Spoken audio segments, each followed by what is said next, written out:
At a bilateral meeting in Beijing this morning, Donald Trump lamented the U.S.-China trade imbalance, but said he blames past administrations. In other words, in the American president's mind, the trade gap is the United States' fault. He reiterated the point at a question-free press briefing soon after.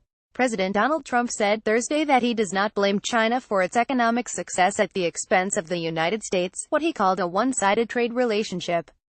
"I don't blame China," he said at a business event joined by Chinese President Xi Jinping.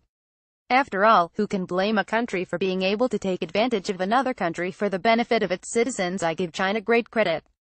It's hard to overstate just how dramatic a departure this is from the American president's previous posturing." ABC News did a nice job rounding up some of Trump's most notable quotes on China from the campaign, during which he insisted, among other things, that China is ripping us off, is an enemy of the United States, has perpetrated the greatest theft in the history of the world, and prefers to lie, cheat, and steal in all international dealings.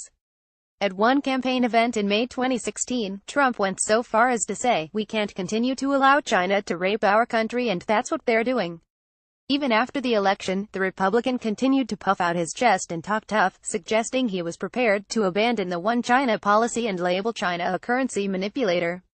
But in a rather humiliating display, Trump abandoned this posture, and soon after taking office, started groveling towards Beijing.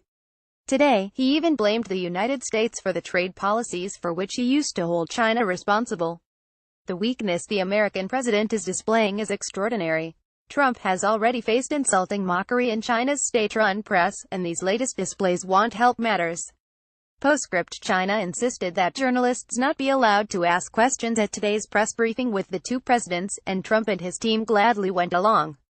In recent decades, American presidents have pushed back against this. Barack Obama and his team refused to participate in a joint event unless reporters were allowed to have a Q&A, but Trump didn't bother.